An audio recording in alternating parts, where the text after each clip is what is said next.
Vou falar aqui de pessoas quebradas, levadas ao seu limite. De uma coisa misteriosa e talvez meio feia que se pode usar ou rejeitar sem nem saber o que é. E claro, ele, o campo de terror absoluto. Neon Genesis Evangelion encantou muita gente com robôs imponentes, com alienígenas maneiríssimos, conspirações religiosas e disputas políticas, mas não é sobre nada disso. É sobre o Shinji, porque é sobre o autor, Hideaki Anno, e acabou. Todo o resto o próprio autor já admitiu que era só estético.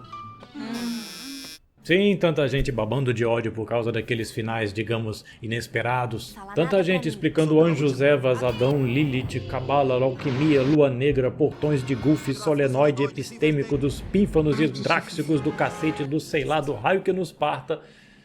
E era só estético. Porque a massa de termos judaico-cristãos, ao que parece, soa meio exótico pro japinha médio, geralmente budista, shintoísta, qualquer coisa menos cristão, e isso constrói uma identidade própria, mítica, excêntrica, ao mesmo tempo em que atrai com força os olhares ocidentais. Tudo isso para jogar depois meio que pras cucuias o próprio mundo da obra e apresentar no centro do picadeiro ele, Shinji, encarnando as batalhas e infernos atravessados pelo autor que através do personagem tenta falar alguma coisa pro mundo. Vai viver!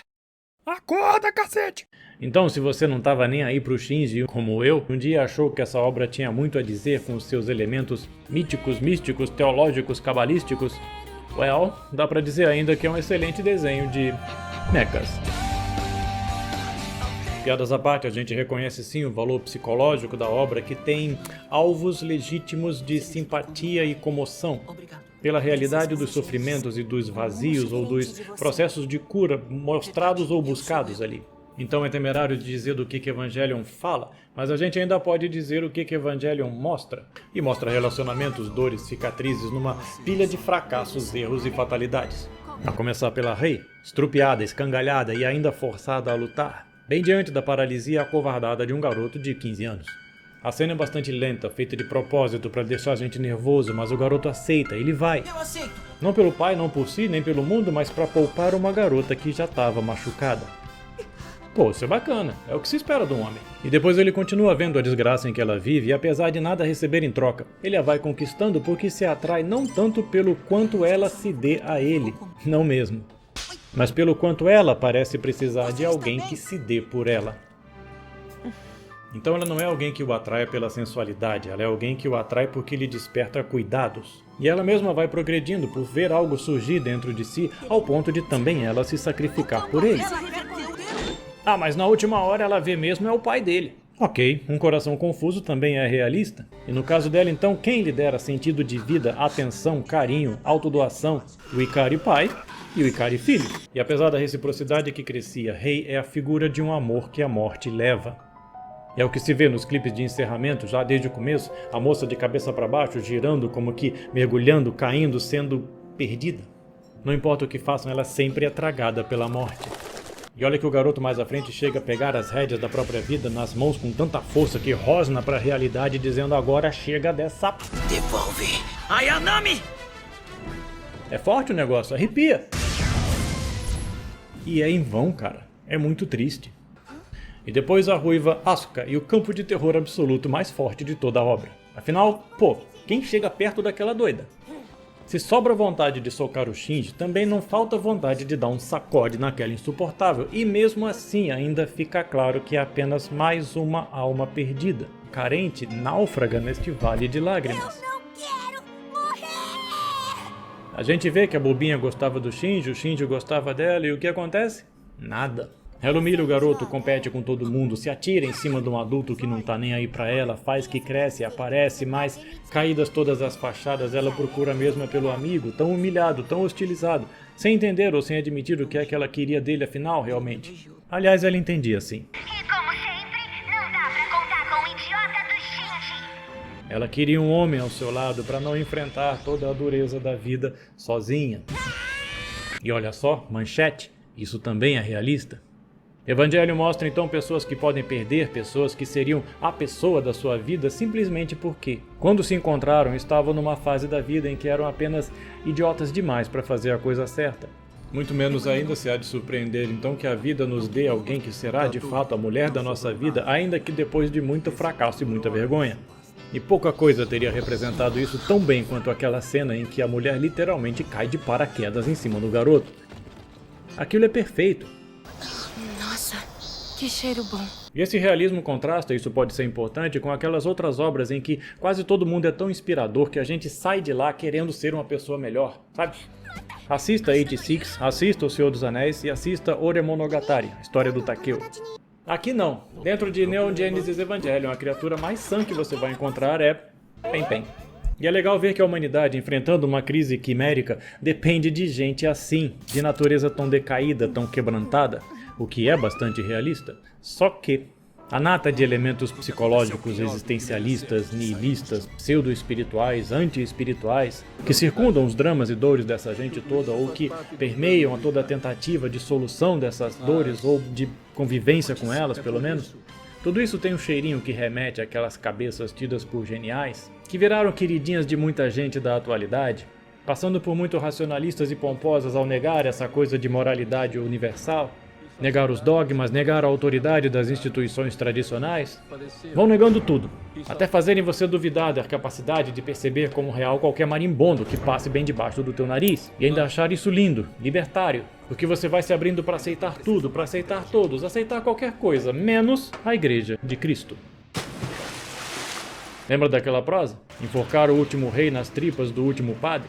Pois é, a trama dos mechas gigantes e dos anjos e dos caras que chamam ao Armagedon, a coisa toda tá cheia de uma nota de fundo constante e irritante, que se transcreve no cinismo do slogan da NERV.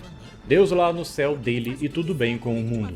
Quer dizer, tudo bem com o mundo, contanto que o Deus fique lá no tal do céu dele e deixe o mundo em paz? É mais isso que parece, né? E a NERV, vamos combinar, não é exatamente a mocinha da história. Ela encarna a pretensão de mostrar a humanidade supostamente independente de Deus, nem tanto porque não o reconheça, mas porque ela quer tomar o lugar dele. A começar pelo nome, que só por acaso se parece muito com o nome de uma sala importante lá do Vaticano, chamada Sala Nervi. Coincidência, certamente. O tempo todo eles estão tomando para si aquele discurso sobre o fruto do conhecimento, aquele pelo qual cada um resolve o que é o certo e o errado, né? Que meigo. O tempo todo ali tramando como é que eles vão manipular tudo. Ora em conluio com a tal da Zille, alma em alemão, ora dando uma calça arriada na mesma Zille, não para ele deter os planos, mas para tomar posse deles em proveito próprio. E essa tal nota de fundo irritante, constante, deicida, tá lá para mostrar o problema? Ou tá lá se apresentando como solução, como um norte que quer atrair para si aqueles pobres viajantes perdidos? Porque aquilo que foi chamado pelo autor e aceito por muitos como um final mais otimista lá no fim dos chamados Rebuild, quer dizer, a cena alegrezinha de um Shinji crescido resolvido com a sua pastinha de homem assalariado e a namoradinha sapeca, liberto das amarras num mundo sem Evas e sem anjos, aquilo não destrói nem afronta, aquilo ressoa com a tal nota de fundo, celebrando um mundo sem o drama, a cobrança, as mentiras e as traições envolvendo Evangelions e anjos. A boa nova de um novo começo, do mundo sem as cangalhas do Evangelho e sem a conversinha fiada sobre redenção. Eu vou operar um milagre, usando a vontade humana. E aí entra uma coisa interessante sobre essa ideia de que Eva, Adão, Evangelho, luz da alma, tantas coisas, pudessem ser postas em cena apenas como elementos estéticos, que é o seguinte. Quando você vê de um lado todo esse nihilismo, essa prosa de criar o próprio caminho num universo absurdo e sem sentido, frase que talvez resuma a linha desses pensadores inimigos da cristandade que parecem que inspiram toda essa narrativa. E quando de outro lado você tem o peso de todos aqueles nomes e símbolos cristãos usados à náusea, mas que estão ali só fazendo papel de bibelô, sem que lhes tenha sido realmente dada a rédea da história das vidas daqueles personagens. Quando você põe tudo isso junto na mesma mesa, achando que eles não vão interagir ou que um vai ficar falando enquanto o outro não faz nada, eles podem te surpreender tanto quanto no mesmo desenho, o tal do Biomecha, supostamente inerte depois de acabada a bateria, surpreende todo mundo ativando-se do nada. Ou seja, se você fala das coisas de Deus, mas não as abraça, se você as mostra, mas não fala delas, as pedras falarão. Ou alguém achou que a cruz seria exposta, erguida em cada batalha, em todas as perdas e nas despedidas, como se não fosse um lembrete constante de que este mundo é sim um vale de lágrimas. Tem muita dor e sofrimento no mundo. Pra que eu vou continuar vivendo nele? Você é idiota? Viu? Está fugindo de novo. A cruz é o lembrete constante de que você não será só cercado de tribulações no mundo, mais que isso, você será convidado a crucificar o mundo no seu coração. até o ponto de ficar sozinho diante do divino e com ele buscar o chamado matrimônio espiritual, já que é diante dele que você afinal vai dar contas da tua vida e dos teus amores, tá? E quanto da história não era exatamente sobre um garoto lutando contra o sofrimento, querendo escapar das cruzes? E quanto da solução que eles dão para o personagem não envolve exatamente aceitar a dor da vida com as suas cruzes? Ah, para, não foi nada com esse sentido cristão. Claro que não, era só estética, né? E não tem nada de salvífico mesmo na mera constatação de que viver dói, mas é bom. Realmente. Só que o garoto começa tão bem que o seu primeiro movimento foi sacrificial, abraçando a cruz que estavam impondo a uma garota machucada. Isso não é cristão? Mas onde ele cai? Nos braços de um monte de gente para quem Deus é o inimigo. Tanto que o movimento do Shinji, como um sireneu querendo carregar a cruz da garota, se vê ali furiosamente vomitado. Ah, já chega! Num discurso que parecia um tipo de escrúpulo doentio de quem se sente mal por dar trabalho pro outro. Some logo daqui! Como se a injustiça da graça fosse insuportável e não um próprio pilar de sua beleza. E aí rosnam pra ele com aquele papinho chato pra cacete, com aquele papinho de não faça porque te mandam, faça por si mesmo. Coisa que no caso dessa história só deságua na ideia de ser dócil e obediente a um tirano. Só que ninguém fica satisfeito nem quando o garoto age assim, dócil e obediente. A gente não precisa de alguém com essa atitude covarde pilotando. E parece então exigir dele ainda exatamente aquilo que tantos usam pra zombar do cristianismo. Ai, aquela gente fanática quer que eu carregue a cruz e ainda ache divertido? Como se o cristianismo dissesse isso e não diz.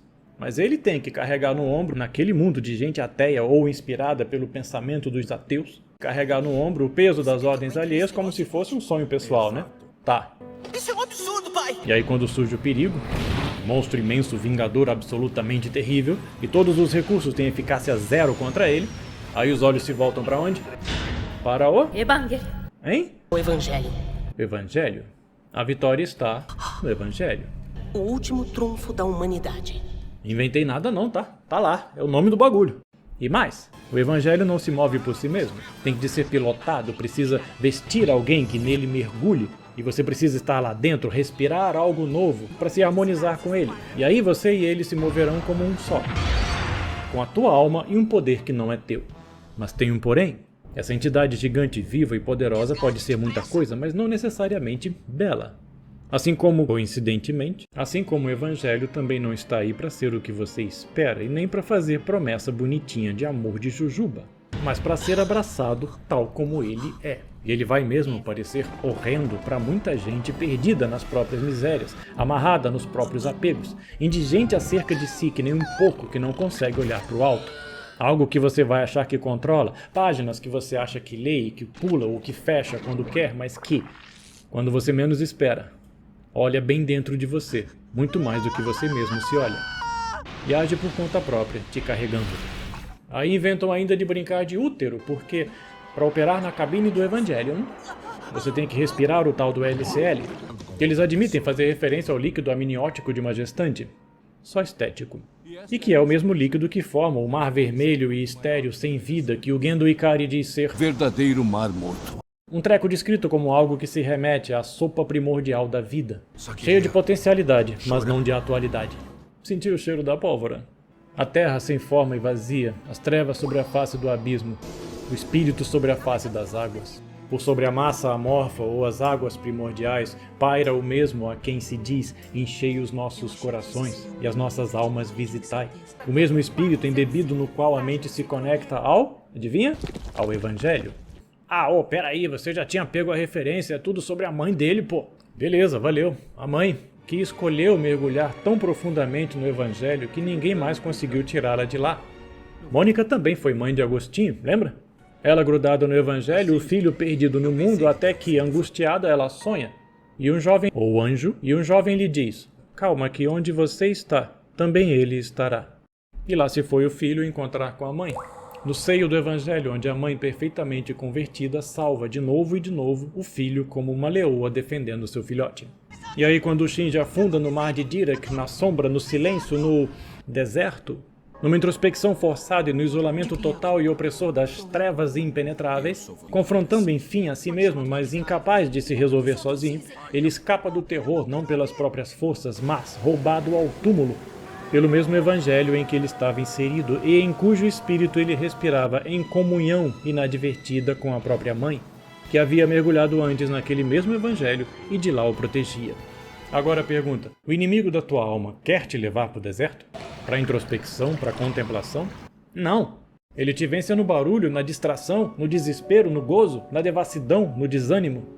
E é por isso que você vai para o deserto, ou a providência te joga lá, como Cristo foi, porque lá você vai finalmente perceber e enfrentar o inimigo. Ué, mas quem jogou o garoto no buraco foi o inimigo, né? Foi? Asuka, Shinji e Rei são atacados, cada qual a seu tempo, de um modo que provoca cada um dos três a pensar sobre si, a enfrentar os traumas, ver o que não viam, descortinar as próprias misérias. O diabo por acaso quer alguma dessas coisas? Dá uma olhada aqui. Cartas de um diabo ao seu aprendiz. É divertido. Se tem algum anjo que quer abrir os teus olhos interiores, amiguinho, é o teu anjo da guarda. E se você tem oração, abertura, se você conhece um pouco da misericórdia de Deus para querer amá-lo mais, todo toque do Espírito revelando as tuas feridas será doloroso, mas misericordioso. Mas se você não tem nada disso, ou teme e odeia a Deus, se você não conhece nada além das tuas próprias doenças, ou pior, se você ainda chama de perfume a tudo aquilo que fede no teu coração, então é claro que o toque da divindade vai parecer um golpe e o sussurro dele uma contaminação, e a sua face, agressão e terror absoluto. E aí um problemão, né?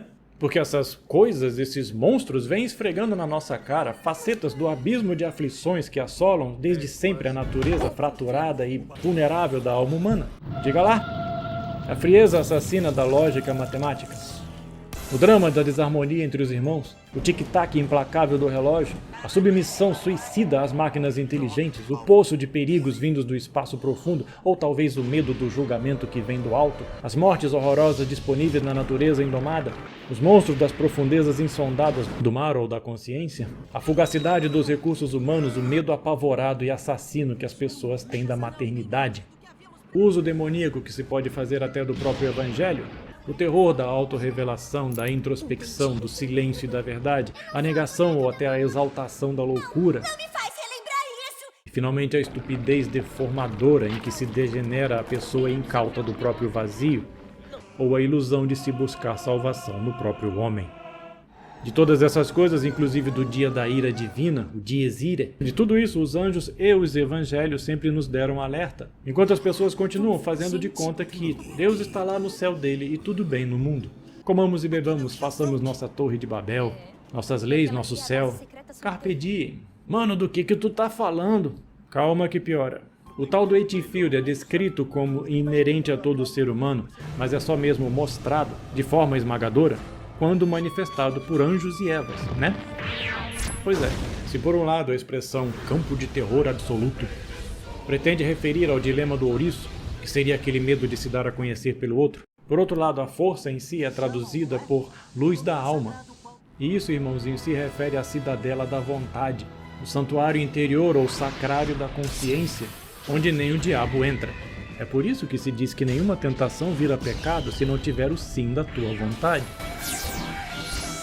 Então, se a inviolabilidade da alma faz o coração dos seres humanos que estão no tempo parecer para os demônios uma fortaleza, quanto maior e quanto mais terrível não parecerá para nós humanos a fortaleza da alma inviolável dos anjos, que existem na eternidade e por isso conhecem infalivelmente a Deus e o amam, e por amá-lo manifestam a glória de Deus, como um espelho bem apontado refletindo o sol.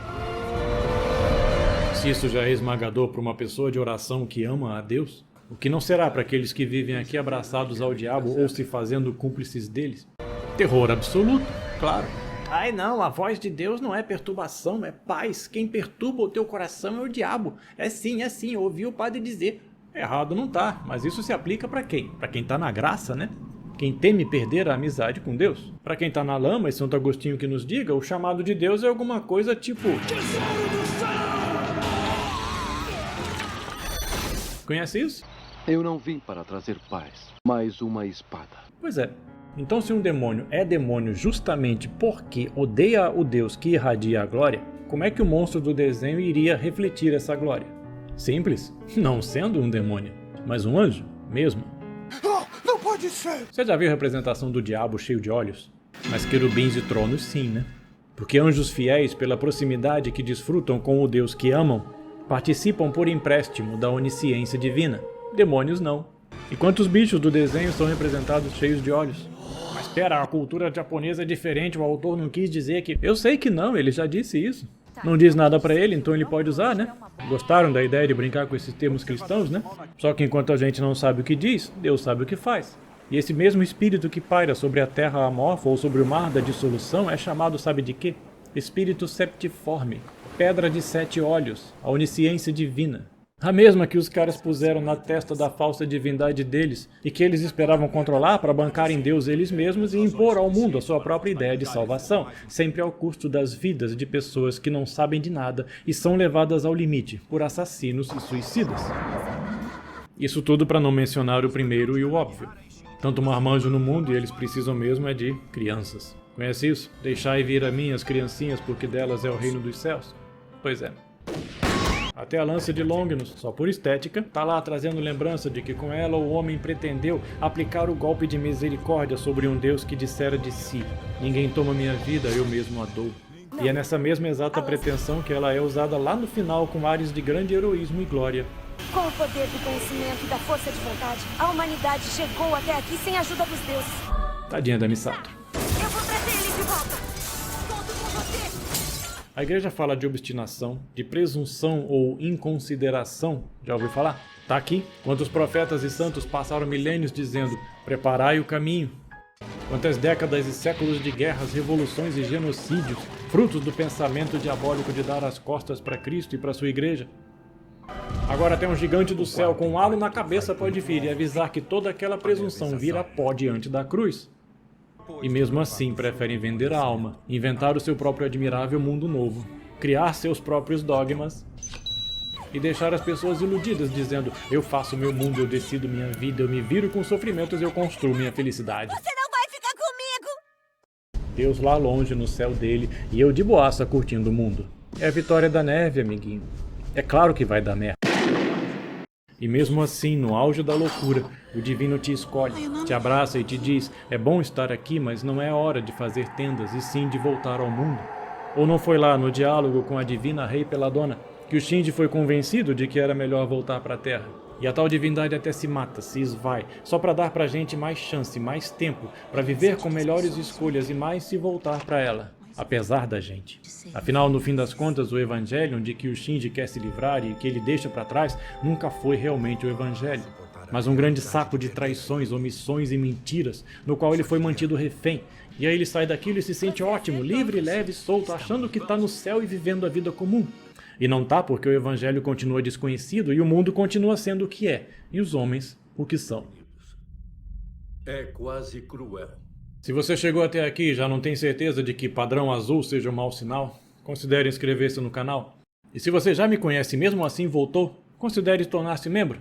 Eu sou Marco Aurélio Roca e também fiquei bastante chateado com o final das palminhas. E entendi que os inocentes úteis podem muito bem ser culpados sim, pelas escolhas feitas sobre a quem resolveram dar ouvidos. Olá. Mas também sei que Deus não quer a morte do pecador e sim a sua conversão. Então a gente também tem que pensar. Se um bobo não confia tanto assim em quem está no comando, mas outros que o bobo julga melhores do que ele, confiam naquela pessoa, e se aquela pessoa abraça o príncipe deste mundo que nos quer devorar, por isso bota armadilhas para tanta gente fazer guerra contra Deus, essa gente tem tanta culpa? Ou será que apesar de tudo a gente tem mais é que rezar por eles? Rezemos por eles, e também por esse autor, porque toda essa obra, embora pareça um golpe de marketing usando o cristianismo, pode ter sido muito mais o próprio Cristo, valendo-se da obra para tentar resgatar ovelhas perdidas, como ele sempre faz. Por mim, por você, pelo Hideaki Anno, por todo mundo que participou daquela produção. Você sabia o tempo todo, não é? Pai.